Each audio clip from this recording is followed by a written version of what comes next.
പ്രണയസഖി ഭാഗം 20. മുത്തശ്ശിയുടെ ചിതയുടെ മുന്നിലായി അവൾ നിലത്തേക്കിരുന്നു. എത്ര വേണ്ടെന്ന് വെച്ചിട്ടും അവളുടെ മിഴികൾ നിറഞ്ഞൊഴുകി. തേങ്ങലോടെ അവൾ കരഞ്ഞുകൊണ്ടേയിരുന്നു. അവന് അവളെ ആശ്വസിപ്പിക്കണമെന്നുണ്ടെങ്കിലും അതെങ്ങനെ ചെയ്യണം എന്നവൻ അറിയില്ലായിരുന്നു. എടോ, എഴുന്നേൽക്ക്, ദാ അവരൊക്കെ നോക്കി നിൽക്കുന്നുണ്ട്.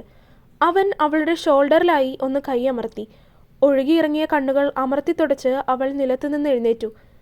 നമുക്ക് പോവാൻ ദേവേട്ടാ. നിലത്തുനിന്ന് എഴുന്നേറ്റതും അവൾ ആദ്യം പറഞ്ഞത് അതാണ്. അവൻ അവളെ പുരികം ചുളിച്ചുകൊണ്ട് നോക്കി. വീട്ടിലേക്ക് കയറണ്ടേ? വേണ്ട. ഒറ്റ വാക്കിൽ മറുപടി പറഞ്ഞുകൊണ്ട് അവൾ തിരികെ കാറിനടുത്തേക്ക് നടന്നിരുന്നു. കൂടെ അവനും. മക്കൾ കയറുന്നില്ലേ? അപ്പോഴേക്കും അവർക്കടുത്തേക്ക് വന്ന് ദിവാകരൻ ചോദിച്ചു. അയാളുടെ സ്നേഹം അഭിനയിച്ചുള്ള വിളിയിൽ ശിവ അയാളെ ഒന്ന് ഇരുത്തി നോക്കി. വർണ്ണ അയാളെ കണ്ടതായി പോലും ഭാവിച്ചില്ല. ഇല്ല. ശിവ ഒറ്റ വാക്കിൽ മറുപടി തീർത്തു. അവൻ്റെ നോട്ടം വീട്ടുപടിക്കലായി നിൽക്കുന്ന അയാളുടെ ഭാര്യയിലേക്കും മക്കളിലേക്കും നീങ്ങി. അവരുടെ മുഖത്ത് ദേഷ്യമാണ്. അവൻ അയാളെ നോക്കി ഒന്ന് പുച്ഛത്തോടെ ചിരിച്ചു. കൂടുതൽ അഭിനയമൊന്നും വേണ്ട ദിവാകര. ശിവ പറഞ്ഞതും നിമിഷനേരം കൊണ്ട് അയാളുടെ മുഖമാകെ വിളറി. വർണ്ണ ആ സമയം കൊണ്ട് കാറിൽ കയറി ഇരുന്നിരുന്നു. മോന് സുഖമല്ലേ? ശിവ അയാളോട് ചോദിച്ചതും അയാൾ ആകെ വിളറി. എന്തോ അർത്ഥം വെച്ച് പറയുന്നവനെ കണ്ടതും ദിവാകരനാകെ പതറിപ്പോയിരുന്നു. അയാളുടെ നെറ്റിയിൽ വിയർപ്പ് പൊടിഞ്ഞു. ശിവ, അയാൾ പതർച്ചയോടെ വിളിച്ചു. ഒന്നുമില്ല, ഞാൻ വെറുതെ ചോദിച്ചതാണ്. പുച്ഛത്തോടെ പറഞ്ഞ് അവൻ തിരികെ കാറിലേക്ക് കയറിയിരുന്നു. കാറിലേക്ക് നോക്കുമ്പോൾ വർണ്ണ സീറ്റിലേക്ക് ചാരിയിരിക്കുന്നുണ്ട്. കാർ ഓടിച്ചു തുടങ്ങിയതും അവൾ അതേ ഇരിപ്പ് തന്നെയാണ്. അത് കണ്ടതും അവനാകെ വല്ലായ്മ തോന്നി. അല്ലെങ്കിൽ വണ്ടിയിൽ കയറുമ്പോൾ ചുറ്റും കാഴ്ചകളൊക്കെ നോക്കിയിരിക്കുന്നത് കാണാം. ഓരോന്ന് കണ്ട് അവളുടെ കണ്ണുകൾ വിടരുന്നതും അത്ഭുതത്തോടെ നോക്കുന്നതും ഒക്കെ കണ്ടിട്ടുണ്ട്. ഇടയ്ക്ക് ആ നോട്ടം തന്നിലേക്ക് വരുന്നതും അറിയാറുണ്ട്. പക്ഷേ ഇന്നതൊന്നുമില്ല. എടോ, അവൻ വിളിച്ചതും അവൾ അവനെ ഒന്ന് നോക്കി. ആ കണ്ണുകൾ നിർജീവമാണ്, തിളക്കമില്ല. നമുക്കൊരു കോഫി കുടിച്ചിട്ട് പോയാലോ? അവൻ ചോദിച്ചതും അവൾ സമ്മതമെന്ന പോലെ തലയാട്ടി. കോഫി കുടിക്കാൻ ഒരു കഫേയിൽ നിർത്തി. അവിടെ നിന്ന് കോഫി കുടിച്ച് തിരിച്ചു. വർണ്ണ, അറിയോ ഓക്കെ? അവളുടെ ഇരിപ്പ് കണ്ടതും ഡ്രൈവിങ്ങിനിടയിലും അവൻ വീണ്ടും ചോദിച്ചു. അതിന് അവളൊന്ന് മൂളുക മാത്രമാണ് ചെയ്തത്. പിന്നീട് അവൻ അവളോടൊന്നും ചോദിക്കാൻ പോയില്ല. അവളുടെ മൂഡ് അത്ര ശരിയല്ല എന്നവന് മനസ്സിലായി. കാർ നേരെ വീട്ടിലേക്കെത്തി. അവൾ ആദ്യം തന്നെ ഇറങ്ങി വാതിൽ തുറന്ന് അകത്തേക്ക് കയറി. ഉടുത്ത വേഷം പോലും മാറാൻ കൂട്ടാക്കാതെ അവൾ സോഫയിലേക്ക് വന്നിരുന്നു. അകത്തേക്ക് വരുമ്പോൾ അവൻ കാണുന്നത് സോഫയിലിരിക്കുന്നവളെയാണ്. അവളെ ഒന്ന് നോക്കി അവൻ മുറിയിലേക്ക് കയറാൻ ഒരുങ്ങിയതും അവൾ അവനെ വിളിച്ചു. അവൻ അവളെ തിരിഞ്ഞു നോക്കി.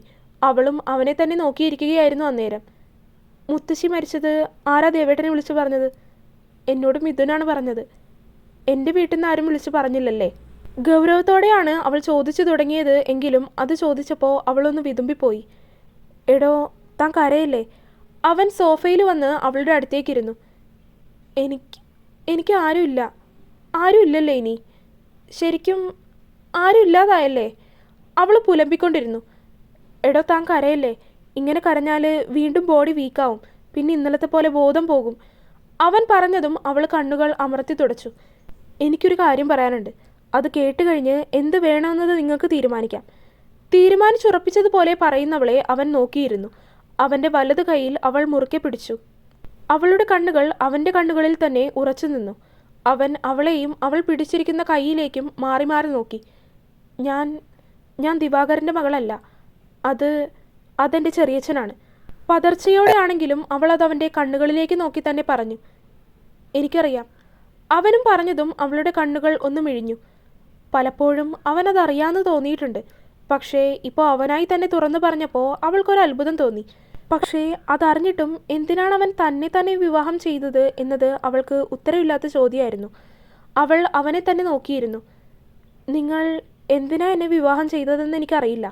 പക്ഷേ നിങ്ങൾക്ക് ചേർന്നൊരു ഭാര്യയല്ല ഞാൻ. അതെനിക്ക് നന്നായിട്ടറിയാം. അവനെ നോക്കി അത് പറയുമ്പോൾ അവളുടെ ഹൃദയം ഒന്ന് പിടഞ്ഞു. ഇനി എനിക്ക് ആരുമില്ല. ശരിക്കും അനാഥയായി. ഒറ്റയ്ക്ക് ഈ ജീവിതം മടുത്തു എനിക്ക്. അത് പറഞ്ഞ് അവളാകെ വിങ്ങിപ്പൊട്ടി. പൊട്ടിക്കരയുന്നവളെ എന്തു പറഞ്ഞ് ആശ്വസിപ്പിക്കണം എന്നവൻ അറിയില്ലായിരുന്നു. അവൾ പിടിച്ചിരുന്ന കയ്യിൽ ഒന്ന് പിടിമുറുക്കി. ഞാനുണ്ട് എന്ന് പറയാതെ പറയും പോലെ. എനിക്ക് നിങ്ങളോട് കുറേ സംസാരിക്കാനുണ്ട്. പക്ഷേ ഒന്നും പറയാൻ പറ്റാത്തതുപോലെ. നിങ്ങൾ ശരിക്കും പാവമാണെന്ന് തോന്നിയിട്ടുണ്ട്. പക്ഷേ ഇടയ്ക്ക് അങ്ങനെ അല്ലെന്നും തോന്നാറുണ്ട്. എനിക്കൊന്നും മനസ്സിലാവുന്നില്ല. എനിക്ക് മാത്രമാണോ ഇങ്ങനൊരു വിധി? ഓരോന്നും എണ്ണി എണ്ണി പറയുന്നവളെ അവന് നോക്കി നിൽക്കാനേ കഴിഞ്ഞുള്ളൂ. വർണ്ണ, താനൊന്ന് റിലാക്സ് ആവ്. കുറച്ച് സമയം ഒന്ന് കിടക്ക്. എന്നിട്ട് പിന്നെ നമുക്ക് സംസാരിക്കാം. വേണ്ട, എനിക്കിപ്പോൾ തന്നെ സംസാരിക്കണം. പിന്നത്തേക്ക് വെക്കണ്ട. ഇപ്പോൾ തന്നെ എല്ലാം സംസാരിച്ച് തീർക്കണം. എനിക്ക് പറയാനുള്ളതെല്ലാം ഇപ്പോൾ തന്നെ കേൾക്കണം. അവൾ തീരുമാനം പോലെ പറഞ്ഞതും അവൻ പിന്നെ അതിനെ എതിർത്തില്ല. അവളെ കേൾക്കാനായി അവനും തയ്യാറായി. അവൻ അവളുടെ മുഖത്തേക്ക് തന്നെ ഒന്ന് നോക്കി. കരഞ്ഞ് കരഞ്ഞ് ആകെ ചുവന്നു വന്നിരിക്കുന്നു അവളുടെ മുഖം ആകെ. എനിക്ക് നിങ്ങളെപ്പറ്റി ഒന്നും അറിയില്ല ദേവേട്ട.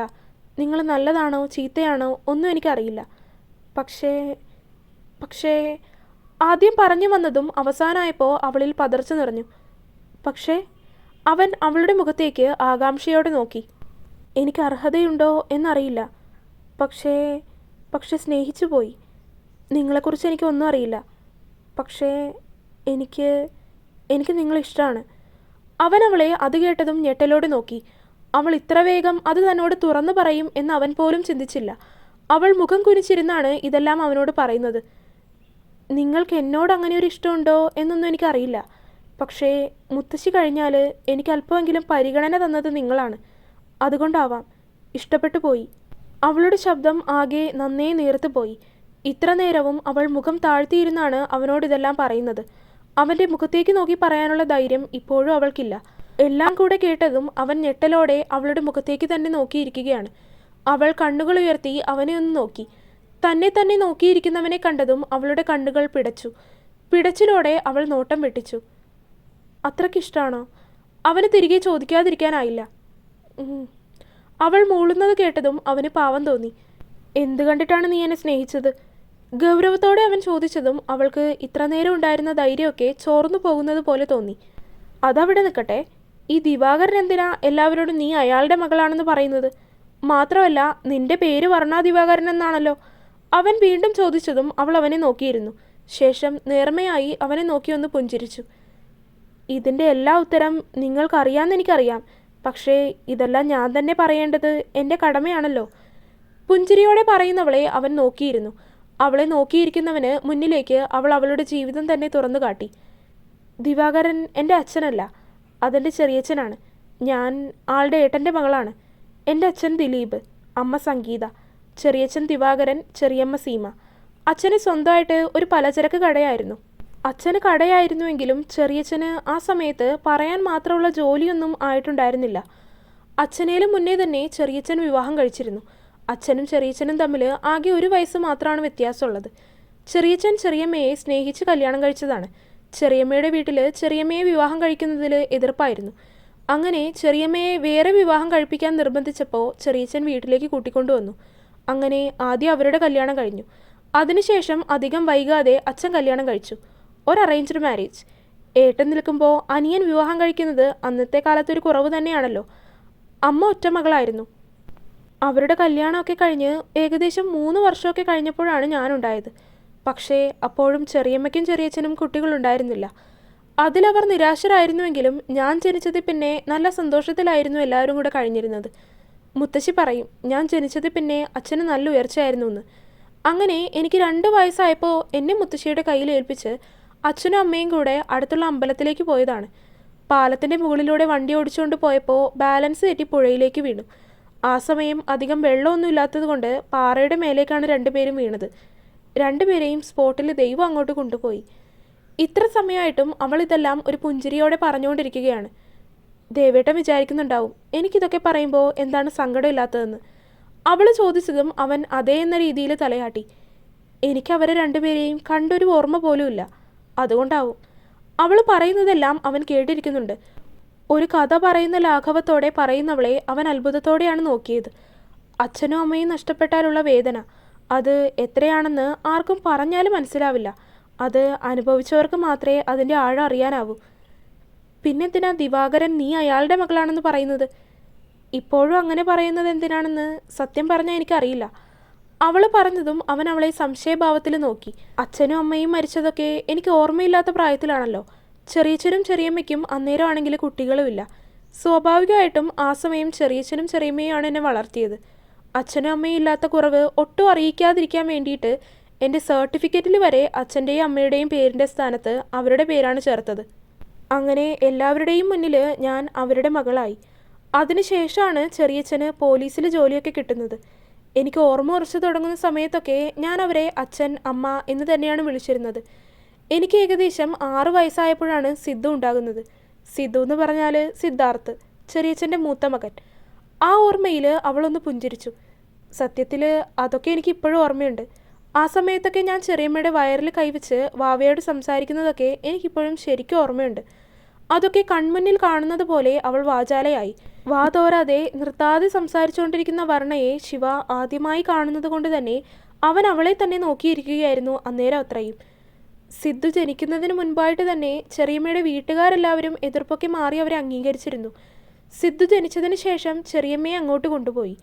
അതിനുശേഷമാണ് എൻ്റെ ജീവിതം മുഴുവൻ മാറിയത് എന്ന് പറയാം. അത് പറയുമ്പോൾ അവളുടെ കണ്ണുകൾ ഒന്ന് കലങ്ങി. അച്ഛൻ, അമ്മ, മുത്തശ്ശി, അങ്ങനെ സന്തോഷമായി കഴിഞ്ഞിരുന്ന കുടുംബം. അതിലേക്കൊരു കുഞ്ഞനുജൻ കൂടി വന്നു എന്ന സന്തോഷമായിരുന്നു എനിക്ക്. സിദ്ധു ജനിച്ച അന്ന് തന്നെ അച്ഛൻ എന്നെയുമായിട്ട് ആശുപത്രിയിലേക്ക് പോകുമ്പോൾ അവിടെ ഉണ്ടായിരുന്ന ചെറിയമ്മയുടെ വീട്ടുകാരൊക്കെ എന്നെ ദേഷ്യത്തോടെയും വെറുപ്പോടെയും ഒക്കെ നോക്കുന്നത് എനിക്കിപ്പോഴും കൺമുൻപിൽ കാണാം. ആ പ്രായത്തിൽ അവരതെന്തിനാണ് അങ്ങനെ നോക്കിയതെന്നത് എനിക്കറിയില്ലായിരുന്നു. പക്ഷേ ഇന്നെനിക്കത് വ്യക്തമായിട്ട് അറിയാം. വീട്ടിൽ നിന്ന് പോകും വരെ ചെറിയമ്മയ്ക്ക് എന്നെ വലിയ കാര്യമായിരുന്നു. പക്ഷേ തിരിച്ചു വരുമ്പോൾ ചെറിയമ്മയ്ക്കാകെ ഒരു വ്യത്യാസം. എപ്പോഴും എന്നോട് ദേഷ്യപ്പെടും. പിന്നീട് അത് അവസരം കിട്ടുമ്പോഴൊക്കെ ഉപദ്രവിക്കുക എന്നതായി. പതുക്കെ പതുക്കെ ഇക്കാര്യങ്ങളെല്ലാം ചെറിയച്ഛൻ അറിഞ്ഞു. പക്ഷേ പിന്നീട് ചെറിയച്ഛനും എന്നിൽ നിന്ന് അകലുകയാണ് ചെയ്തത്. അങ്ങനെ 4 വർഷത്തിന് ശേഷം അവർക്ക് വീണ്ടും ഒരു കുഞ്ഞ് ജനിച്ചു. അതാണ് സഞ്ജന. അത് പറഞ്ഞപ്പോഴേക്കും കലങ്ങിയിരുന്നിരുന്ന അവളുടെ കണ്ണുകളിൽ നിന്ന് ഒരു തുള്ളി കണ്ണുനീർ താഴേക്ക് പതിച്ചു. അവൻ അവളുടെ കൈയിൽ ഒന്ന് അമർത്തി. അവൾ അവനെ നോക്കി ഒരു വാടിയ പുഞ്ചിരി സമ്മാനിച്ചു. തുടരും. അപ്പോൾ വീഡിയോ കണ്ടവരെല്ലാവരും വീഡിയോ ലൈക്ക് ചെയ്യുക. നിങ്ങളുടെ അഭിപ്രായങ്ങൾ എന്തായാലും അത് കമൻറ്റായിട്ട് അറിയിക്കുക. ചാനൽ സബ്സ്ക്രൈബ് ചെയ്യാത്തവർ സബ്സ്ക്രൈബ് ചെയ്യുക. അടുത്ത പാർട്ടായിട്ട് നാളെ വരാട്ടോ. ബൈ.